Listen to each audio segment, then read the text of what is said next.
Debat kedua calon bupati dan wakil bupati Langkat yang diselenggarakan oleh KPU di Hotel Arya Duta Kota Medan, Sumatera Utara pada Senin 11 November sore kemarin berlangsung menarik dan seru. Pasangan calon bupati dan wakil bupati Langkat nomor urut 1 Syah Afandi dan Tiorita Surbakti mampu menunjukkan kelasnya sebagai sosok yang sangat berpengalaman.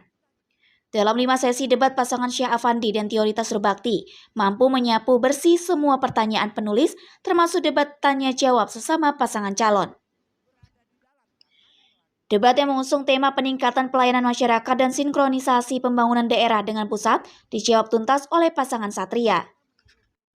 Masih pada segmen pertama dengan subtema pendidikan, debat kedua paslon sudah berlangsung seru, di mana pertanyaan penulis yang menyoalkan tingginya putus sekolah dan kualitas pendidikan belum kompeten, serta bagaimana upaya untuk menyelesaikan dalam rangka meningkatkan indeks pembangunan manusia atau IPM di Langkat dijawab dengan lugas oleh pasangan Satria.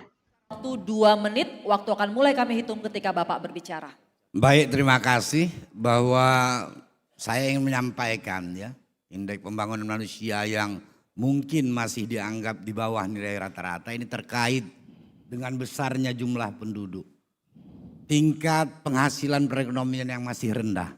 Maka kita melihat sumber permasalahan tidak bisa hanya di ujung. Nah, dari hal ini kita menggali dari mana sebenarnya, kenapa ini masih rendah.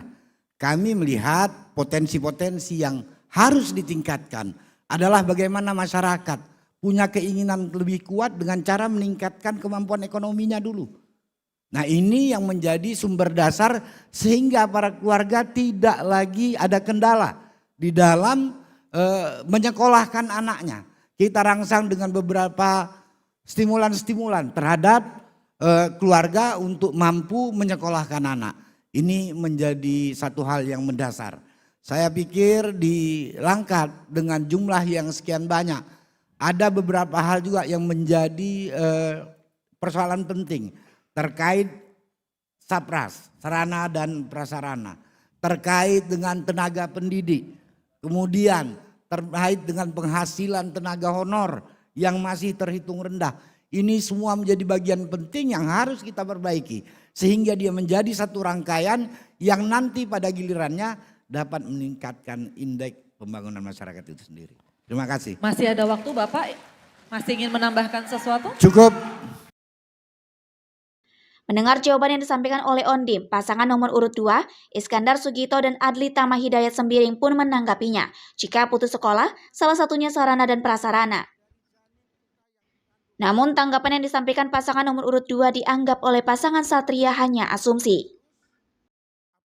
30 detik, waktu akan mulai kami hitung ketika Anda berbicara.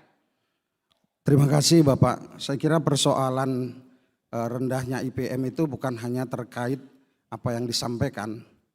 Tapi kami melihat khususnya kita di Kabupaten Langkat banyak persoalan di dunia pendidikan, karena itu salah satu diantaranya adalah bagaimana guru-guru hari ini kita merasa tidak nyaman, tidak fokus di dalam memberikan pendidikan terbaik kepada anak-anak karena memang mereka tidak diberi kenyamanan, tidak diberi ruang yang cukup untuk berkreasi, bahkan mohon maaf untuk berprestasi dan naik ke jenjang yang di atasnya, mereka merasa tidak punya kesempatan yang sama. Dan mereka selama ini kadang-kadang keluhan sampai kepada kita seperti seolah-olah dianaktirikan dan dijadikan sebagai kelas kedua. Oleh karena itu saya kira Bapak izin, yang kedua saya kira sekolah harus dibangun dengan konsep kenyamanan. Artinya apa? Banyak anak-anak tidak sekolah bukan karena bangunannya saja, tapi karena suasana ketidaknyamanan di sekolah itu. Oleh karena itu kami pikir termasuk sarana jalan yang menuju ke sekolah sangat berat di beberapa daerah, sehingga anak cenderung untuk cari rezeki daripada sekolah. Inilah persoalan-persoalan, apalagi mohon maaf terakhir tenaga pendidikan kita mengalami penzaliman ketika mereka punya kesempatan. Waktunya habis. Waktu sudah habis. Mohon tenang, harap tenang, dan selanjutnya kita silakan kepada calon bupati paslon nomor urut 1 untuk menjawab tanggapan. Kami beri waktu 1 menit 30 detik dimulai saat Anda berbicara. Terima kasih. Itu yang disampaikan Adinda Iskandar itu asumsi, bukan fact, bukan kenyataan. Kita lihat langsung kenyamanan, standar kenyamanan ini apa? Kenyamanan yang seperti apa? Kita punya aturan-aturan. Ada fasilitas sekolah yang dibatasi. Peraturan nggak bisa kita over dari ketentuan yang sudah ditetapkan. Kalau judulnya sinkronisasi, jangan sekedar nanti kita buat yang sekolah seperti enggak ada aturan mainnya. Standarisasi yang saya maksudkan paling tidak ada capaian dari tingkat ekonomi, peningkatan ekonomi sehingga itu menjadi basic dulu pertama untuk kemampuan sekolah. Sehebat apapun nyamannya sekolah itu, kalau kita tidak punya kemampuan untuk menyekolahkan anak, kita tidak mampu menyekolahkan anak. Itu dia. Ini fakta ya, saya nggak mau cerita asumsi.